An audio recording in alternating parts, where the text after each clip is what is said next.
역대상 24장 말씀 보겠습니다.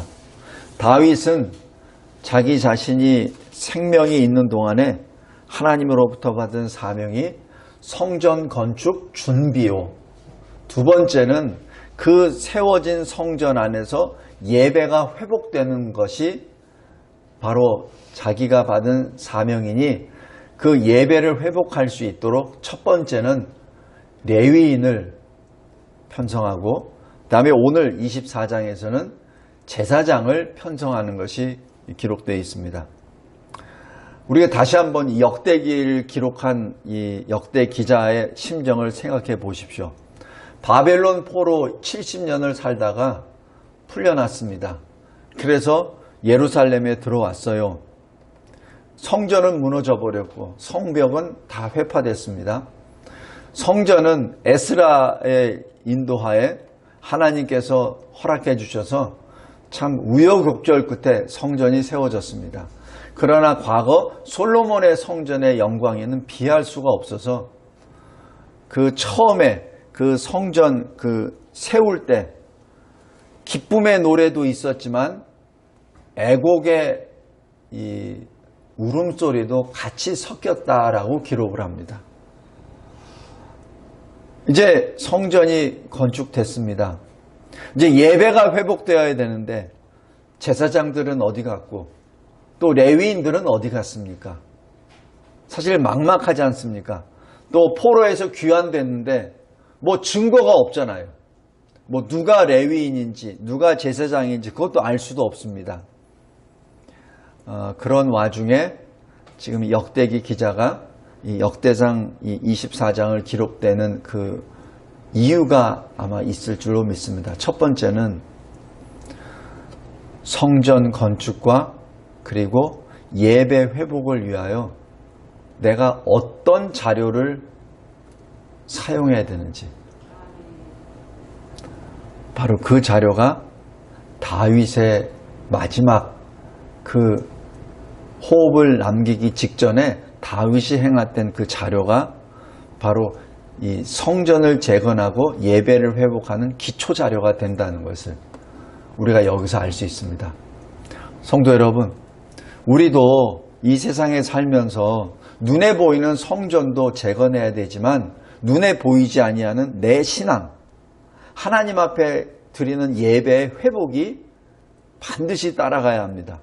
그냥 눈에 보이는 성전만 지으면 뭐합니까? 예배가 제대로 드려지지 않는데, 만약에 성전은 재건이 됐는데 또 거기다 금송아지 갖다 놓고 절을 하고 또 이상한 이단들이 들어와서 말씀과 전혀 관계가 없는 것으로 예배를 드린다면 그게 성전이 무슨 의미가 있습니까? 또 예배는 그게 무슨 의미가 있습니까? 그래서 포로 귀환하고 지금 다시 성전과 예배를 회복하기 위해서 가장 근본적인 자료, 바로 다윗의 자료입니다. 그래서 다윗의 그 자료를 다시 한번 쭉 점검하면서 기록한 내용이 이 역대상 24장이 아닌가 그렇게 추정이 됩니다. 그래서 이 많은 성경학자들은 이 역대기를 기록한 사람이 에스라다라고 그렇게 평가하는 사람도 있습니다. 그건 정확한 건 아닙니다. 에스라가 기록했다는 내용은 없으니까. 그러나 이것을, 이 데이터를 전부 다 가지고 기록할 정도 되는 사람, 그 다음에 이 역대기를 기록한 사람은 이스라엘 전 역사를 하나님의 구속사적인 입장으로 볼 수 있는 사람, 하나님의 은혜 언약을 통해서 볼 수 있는 사람, 누구냐는 얘기죠. 포로 귀환 이후에 누가 그 능력을 가진 자냐는 얘기죠. 누가 그것을 할 수 있냐는 얘기죠. 에스라밖에 없다는 얘기입니다. 그래서 에스라가 역대기를 기록하지 않았나 생각이 들고, 그리고 이 역대기에는 그래서 그냥 그 자원만 들어간 것이 아니라 역사적인 사건의 나열이만 기록된 것이 아니라 하나님의 눈으로 그 역사를 보고 평가한 내용이 여기 들어갑니다. 그래서 역대기가 굉장히 중요합니다. 근데 제가 이 역대기 설교를 준비하면서 자료를 쭉 보는데 별로 내용이 없어요. 참고할 만한 자료가 없어요. 그래서 이 역대기를 이 설계를 준비하면서 다른 어느 때보다도 더 많은 묵상과 기도를 하게 됩니다. 그래서 오늘 말씀 들을 때 기도하는 마음으로 들어주시기 바랍니다. 왜냐면 이게 자료가 없어요. 그래서 저도 기도하면서 준비했고 여러분들도 기도하면서 받기를 원합니다. 먼저 1절부터 19절까지 제사장의 편성입니다. 지금 여기서 제사장들이 이 다윗 시대에 세워지기 전에 누가 그러면 하나님께 예배를 드렸습니까? 여기 설교 요약 박스를 보십시오. 모세 이전에는 족장들, 가장 중심으로 하나님께 예배를 드렸습니다. 그러니까 대표적인 게 욥이죠. 그 다음에 이 아브라함도 마찬가지 가는 곳마다 제단을 쌓고 하나님께 예배를 드렸던 그 사건을 기억합니다. 그 다음에 모세 시대에는 하나님의 지시, 말씀에 따라 아론과 그의 아들들을 성별하여 거룩하게 구별하여 제사장직을 위임합니다. 그런데 이것이 이제 가나안 땅, 약속의 땅으로 들어가면서 계속 이어져야 되는데 사실 잘 이어지지 같지가 않아요. 왜냐하면 여호수아 시대를 통과하면서 주로 전쟁하면서 땅을 획득하는 데 이 초점이 들어가니까 실제 레위기나 민수기를 통해서 제사장들이 어떻게 해야 되는 그 역할은 다 들어있는데 실제 여호수아 시대와 그 이후의 시대에서는 사실 제사장의 역할이 그렇게 많지 않습니다. 근데 여기 사사시대를 들어가면은 제사장의 역할을 했다는 내용이 거의 없어요. 없고 하나님께서 사사를 세우셔서 그 당시 그때마다 이 울부짖고 고통간에 있는 이스라엘 백성들을 구원해 내시죠. 근데 거기에 제사장의 말이 없어요. 근데 나중에 이 사사시대 끝말에 미가 이 제사장이 돈에 팔려서 이 가문에 들어가고 저 가문에 들어가고 나중에는 단지파에 팔려가서 거기서 하는 국면이 나옵니다. 그리고 비참한 이 동족 상잔의 이 전쟁이 일어나죠. 그것을 보면 사사시대에서도 제사장 제도가 제대로 반영되지 않았습니다. 그 다음에 이 왕정시대, 바로 사울 이어 다윗 시대가 열리고 다윗이 오늘 역대상 24장에 나와 있는 것처럼 제사장을 세우고 그 직분을 감당케 합니다. 그런데 이 왕정시대에서도 우상이 들어옴으로 말미암아 이제는 포로 시대로 넘어가죠. 그리고 포로 이후에는 이제는 제사장이 어떤 권력을 행사하는 그 위치에 들어갑니다. 왜냐하면 왕이 없어져 버렸으니까.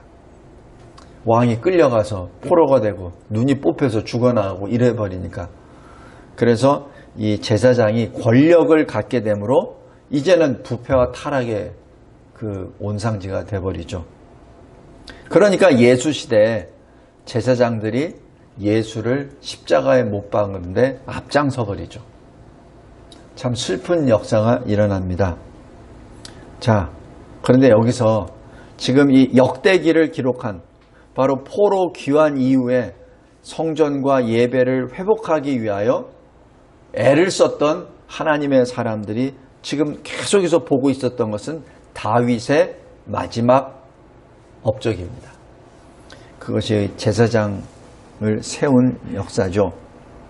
근데 제사장을 세울 때 어떻게 세웠죠? 4절 보면은 엘르아살에서 16명, 이다말에서 8명입니다. 왜? 숫자에 맞춰서 어떤 특정한 어떤 이 사람들에게 뭘 몰아준 것이 아니라 그 사람 수에 맞춰서 제사장을 세웁니다. 5절에 보면은 제사장을 세울 때 제비를 뽑습니다. 이 제비를 뽑는다는 것이 무엇이죠? 하나님께 맡긴다는 얘기입니다.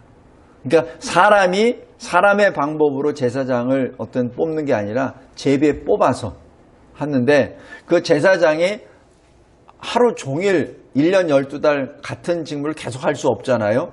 그러니까 24개 반으로 만들어서 여기 23장에서는 레위인을 24반으로 만들듯이 제사장도 마찬가지 24개 반으로 만들어서 각각 두 달씩 이 12달을 하나님의 일을 감당하도록 그렇게 합니다. 그래서 총 24개 반을 편성합니다. 2개 반씩. 자, 그렇게 하는데 5절 여기 보면은 제사장이 하는 일이 뭐죠? 성전의 일, 그리고 하나님의 일, 그렇게 구분을 합니다. 그래서 이걸 자료를 쭉 찾아봤는데 구체적으로 나와 있는 게 없어요. 근데 제가 그냥 본능적으로 생각하는 것이 성전 일이라면 사실 성전 안에서 이루어지는 일들이죠. 진설병을 갖다 놓는다는 일, 그 다음에 그 등잔 때 불이 꺼지지 않도록 계속해서 기름을 공급하고 불을 켜는 일, 이런 일들이겠죠. 하나님의 일은 뭐겠습니까? 말씀 연구죠. 그리고 말씀을 선포하는, 예배를 인도할 때는 하나님의 말씀이 들어가야 되니까, 그리고 하나님의 사람들, 백성들을 신방하고 그들의 말을 듣고 같이 기도하는 일, 어떤 그러한 일들도 이 제사장들이 감당하지 않았나 생각이 듭니다. 그 다음에 이러한 이 제사장 제도는 예수 시대까지 지속되었다라고 생각이 됩니다. 그것이 10절입니다. 10절에 이 8째는 아비아요라고 기록합니다. 그죠? 자, 누가복음 1장 한번 보겠습니다. 누가복음 1장.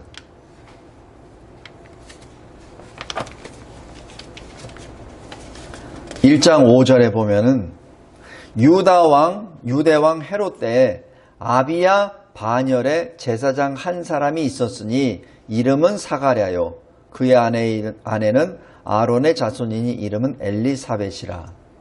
바로 이 사람이 누구죠? 세례 요한의 아버지입니다. 세례 요한 아버지 사가랴는 아비야 반열의 한 자손입니다. 그죠? 다시 역대상 24장 10절로 들어가면 8째는 아비아요 이렇게 나옵니다. 다시 얘기해서 이 다윗 시대에 세워졌던 이 제사장의 이 반열이 예수 시대까지 계속 지속되었다는 것을 알 수 있죠. 그렇다면 이 지속은 어떻게 됐죠? 과거 포로 귀환 이후에 이어졌다는 얘기 아닙니까? 포로 때는 그게 단절되었겠죠. 근데 포로를 귀환하고 난 다음에 이것이 이어졌다는 것은 바로 이 역대상 24장이 그대로 유효했다는 얘기죠. 그래서 이 역대기가 굉장히 중요합니다. 바로 이 포로 시대에서부터 포로 귀환 때까지 단절되었던 이 제사장과 레위인의 직분이 이 역대기를 통해서 이어진다는 사실입니다. 그러니까 족보가 이어진다는 얘기죠. 예배가 이어진다는 얘기죠. 성전, 눈에 보이는 가시적인 성전만 건축되는 것이 아니라 예배가 연결되도록 지금 그렇게 확인된 것입니다. 성도 여러분, 마찬가지입니다. 우리가 받고 있는 교회의 직분도 굉장히 중요한 겁니다. 우리가 언뜻 보면은 뭐 이것도 그만 저것도 그만 뭐 이렇게 하라니까 저렇게 이렇게 되지만은, 그러나 교회 직분은 질서와 규모가 있는 봉사입니다. 질서와 규모가 있어야 됩니다. 그리고 그리스도 예수 안에서 모든 자가 하나입니다. 로마서 12장, 고린도전서 12장에 있던 것처럼 우리가 한 몸에 많은 지체를 가졌으나 모든 지체가 같은 기능을 가진 것은 아닙니다. 그죠? 눈은 눈대로, 코는 코대로, 발은 발대로 각각의 기능이 있습니다. 다릅니다. 그런데 그리스도 안에서 한 몸이 됩니다. 이것이 우리 성도 간의 관계입니다. 우리 교회 안에 있는 직분자들, 교회 안에 있는 어떤 성도들의 그 일, 사역의 모습입니다. 봉사의 모습입니다. 여기에는 차등이 있을 수 없어요. 다 동일하죠. 다르다는 것이죠. 다르다는 것과 차등이 있다는 것은 분명히 차이가 있습니다. 다른 것이지 차등이 있는 것은 아닙니다. 두 번째, 20절에서 31절에 보면 24반열에 여기 레위의 남은 자손들의 족장들이 기록이 됩니다. 이러한 이 기록을 할 때에도 마찬가지 31절 보십시오. 이 여러 사람도 다윗 왕과 사독과 아히멜렉과 제사장과 레위 우두머리 앞에서 그들의 형제 아론의 자손처럼 제비 뽑혔으니 라고 기록합니다. 이 나머지 레위인들도 마찬가지 제비로 뽑아서 순서를 정한다는 얘기죠. 그 얘기는 뭐죠? 자기 뜻대로 자기가 원하는 날짜에 봉사하는 것이 아니라 하나님의 뜻대로, 하나님이 정해 주신 그 뜻대로 행한다는 얘기를 말합니다. 그래서 장자의 가문이나 막내의 가문에 차이가 없다는 것을 의미합니다. 여기서 무엇을 말하죠? 하나님의 일을 감당할 때는 사실 앞뒤가 우선순위가 없다는 얘기입니다. 다 동일하다는 사실입니다. 이것이 하나님의 질서요, 하나님의 화평입니다. 성도 여러분, 고린도전서 14장 33절 말씀처럼 하나님은 질서와 화평의 하나님이십니다. 내가 어떤 선한 뜻을 가지고 했는데 거기에 질서가 깨뜨려졌다, 내 일 때문에. 그건 다시 한번 확인해야 됩니다. 하나님은 질서를 깨뜨리는 걸 원하지 아니하십니다. 또 화평도 깨뜨리는 것을 원하지 않습니다. 내가 아무리 선한 일을, 선한 마음을 가지고 했는데 그게 화평이 깨졌어요. 그리고 교회 내에 불화가 생깁니다. 그거는 결코 하나님이 원하시는 것이 아닙니다. 그래서 우리가 특별히 하나님의 일을 할 때는 진정으로 신중하게 해야 되고 경건하게 해야 됩니다. 여기 제비 뽑을 때 누구 앞에서 해요? 여기 31절 보십시오. 왕 앞에서 해요. 왕 앞에서 제비 뽑을 때 그냥 대강대강 하겠습니까? 또 누구죠? 사독 아히멜렉 누구예요? 대제사장입니다. 그러니까 이 왕과 대제사장과 또 우두머리, 이 레위의 지도자들 앞에서 이 전부 다 이 제비를 뽑죠. 굉장히 엄숙하게 그 순서를 정하게 됩니다. 성도 여러분, 제가 이 말씀을 계속 묵상하면서 에스라가 어떤 심정으로 이런 것을 준비했을까라는 생각을 해봤습니다. 우리 에스라 8장 한번 보십시오. 에스라 8장.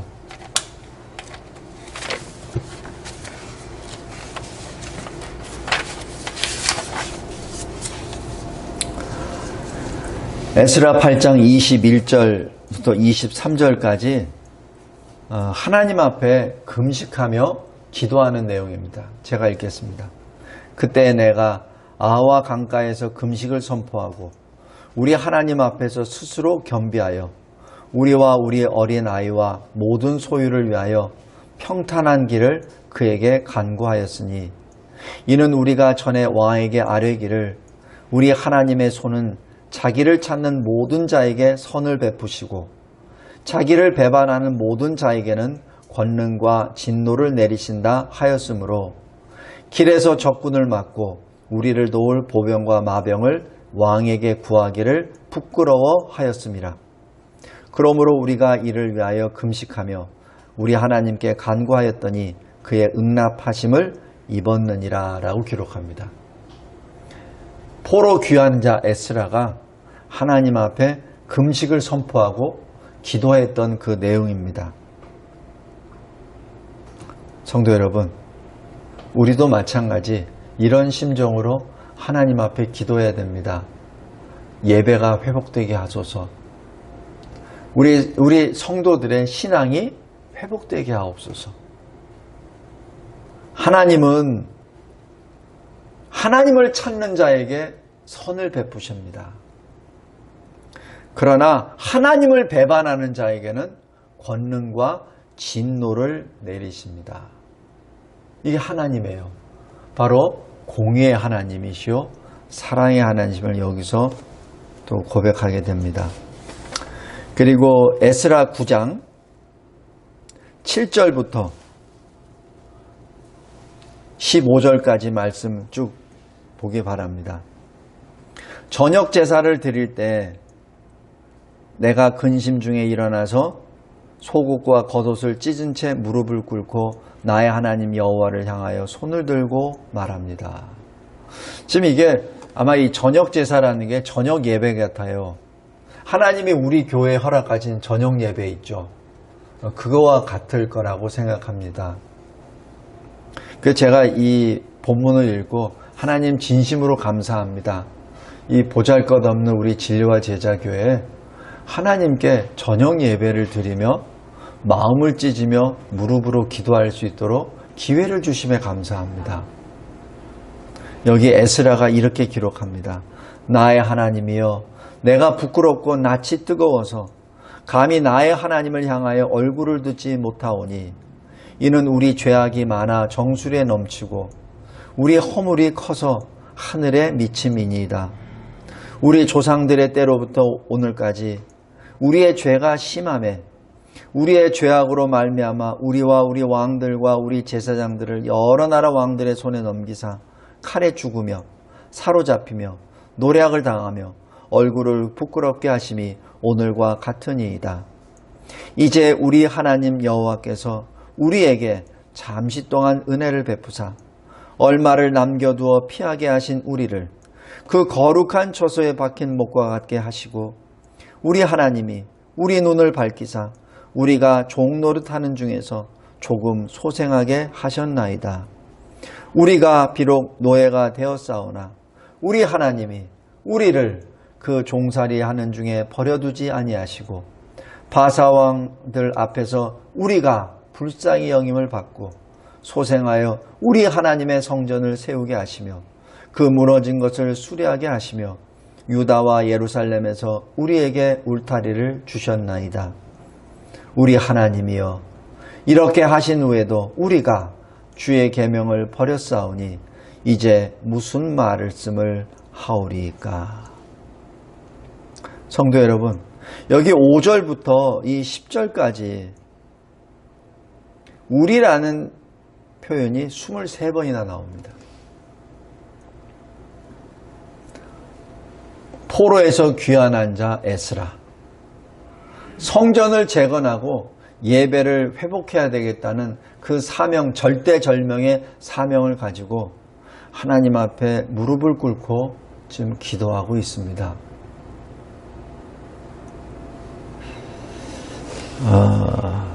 이 기도가 왜 생겼는지 아세요?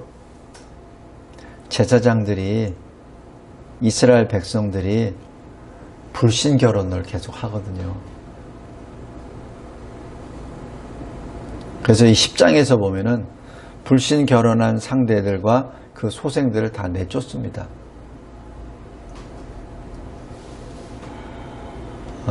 제 개인적인 해석으로는 분명히 여기 룻기에서도 보면은 룻이 자기 어머니 나오미에게 신앙 고백을 하고 그 어머니 나오미 그 계열로 들어가요.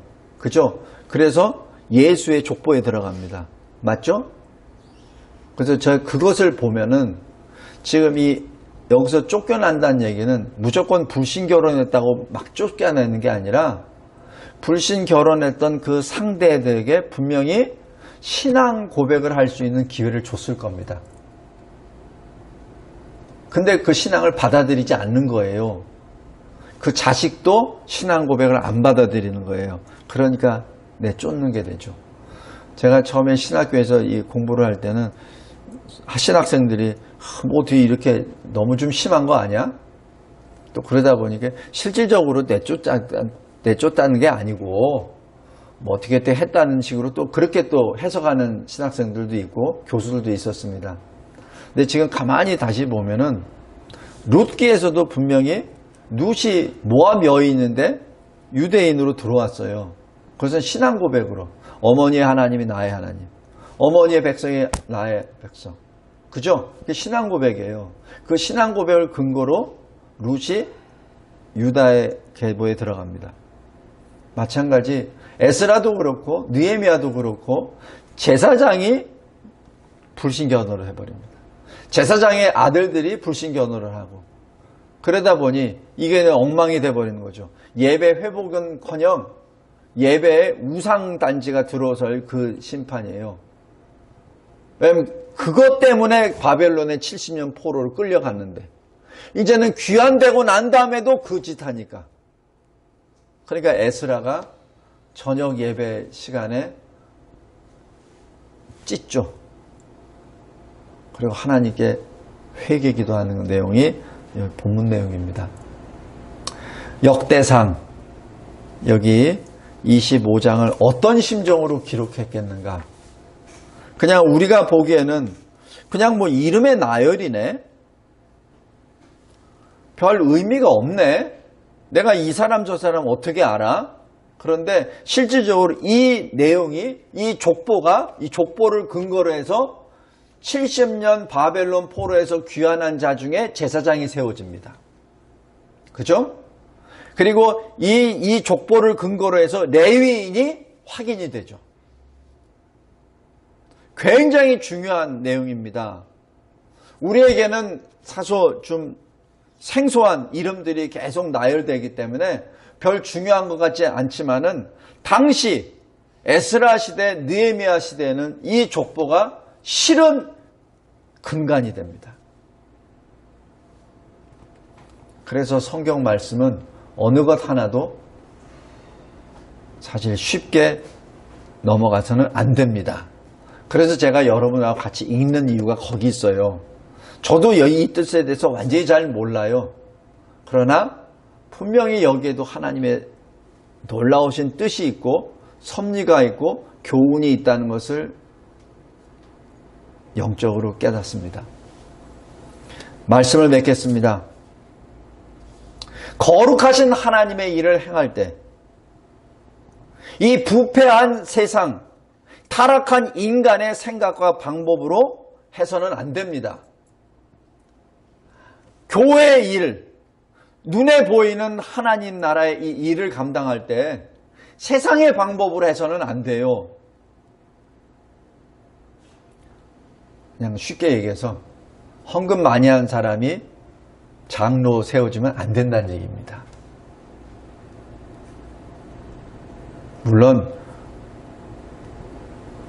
마음이 진짜 하나님께 가 있어서 하나님께 드리는 헌금이 많고 또 교회에서 정한 모든 것을 다 지켰을 때 그거야말로 장로의 어떤 직분을 감당하기에 충분하죠. 그런데 그 기준이 돈으로만 판단해서는 안 된다는 얘기죠.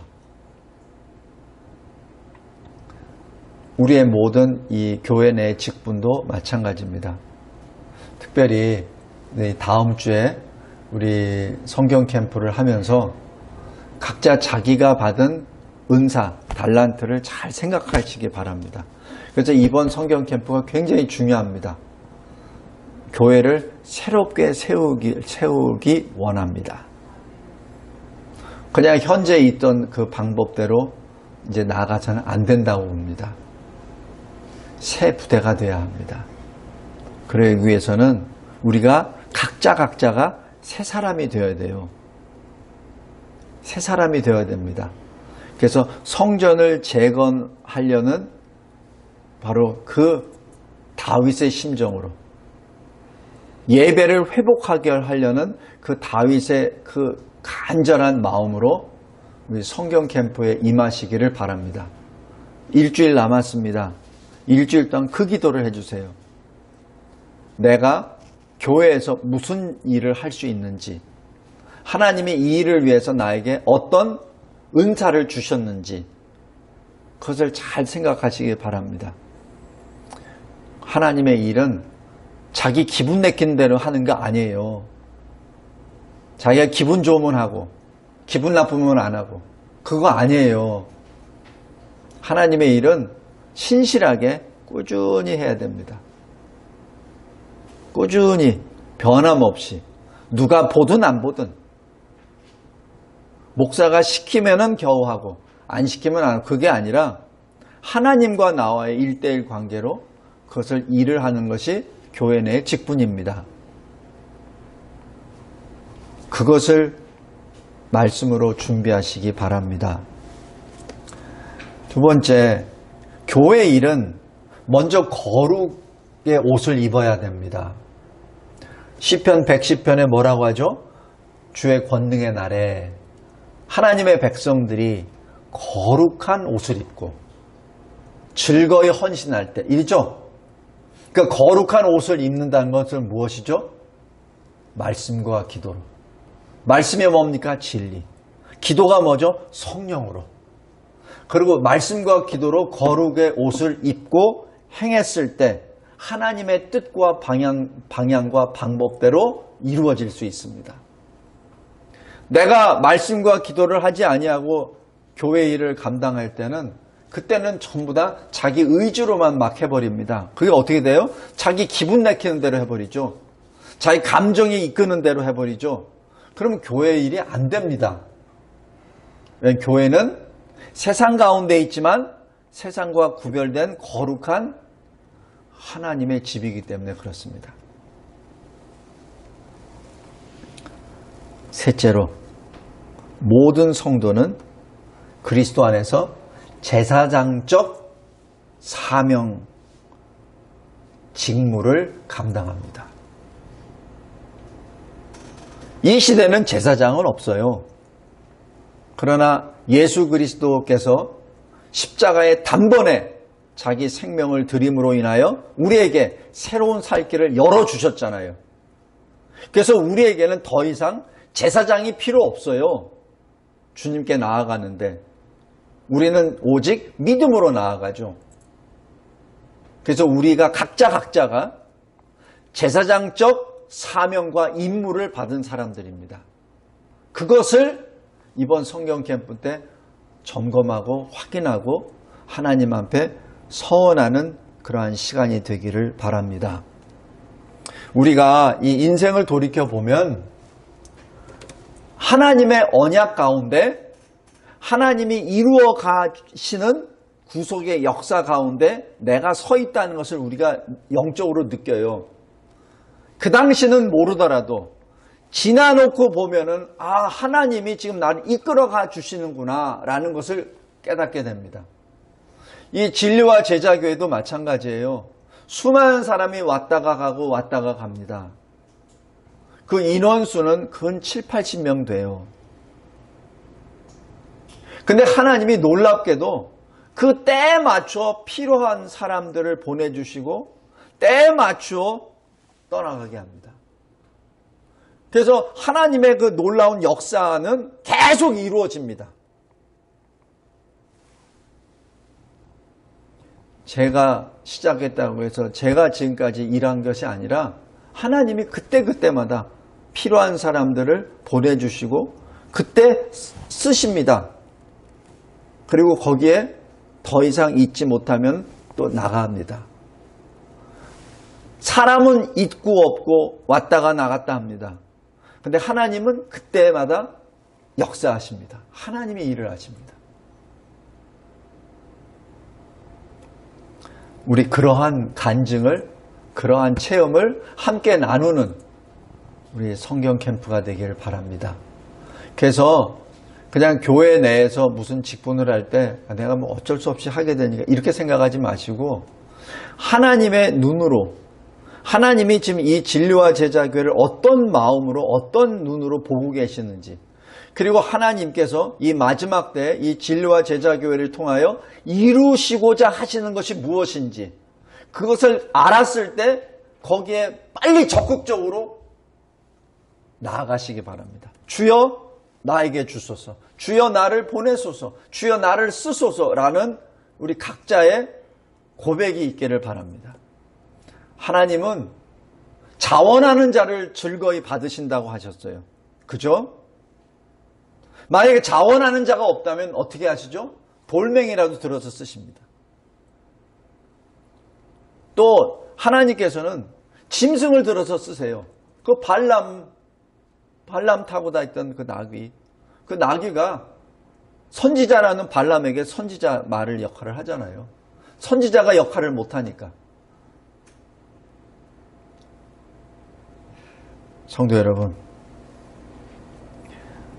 베드로전서 2장 4절 5절 말씀을 잘 보시기 바랍니다. 사람에게는 버림받았으나 하나님께는 택하심을 입은 보배로운 산돌이신 예수께 나아가 너희도 산돌같이 신령한 집으로 세워지고 예수 그리스도로 말미암아 하나님이 기쁘시게 받으실 신령한 제사를 드릴 거룩한 제사장이 될지니라. 기도하겠습니다. 감사하고 감사합니다. 이 역대기상 이 24장을 통해서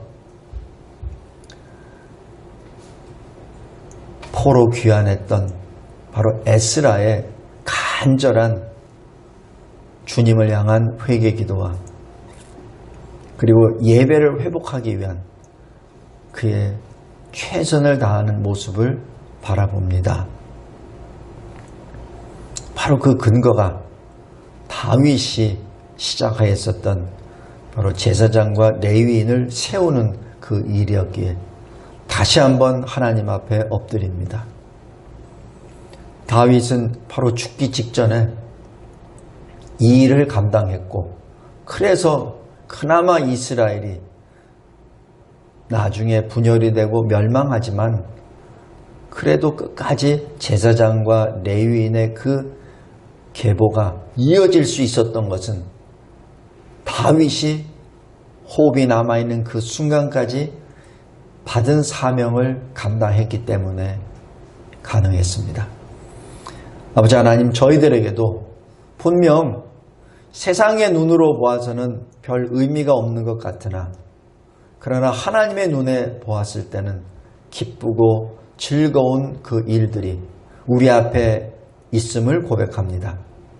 특별히 다음 주에 있는 성경 캠프를 통해서 하나님이 이 교회를 향하여 명령하시고 보여주신 사명과 비전을 나의 것으로 받고 내가 가능한, 내가 받은 은사, 은혜의 선물 이 달란트를 가지고 하나님 나를 사용하소서, 나를 써주소서, 나를 보내소서 라는 신앙 고백과 결단과 서원이 일어나는 캠프가 되게 하옵소서. 예수 그리스도의 이름으로 기도드리옵나이다. 아멘.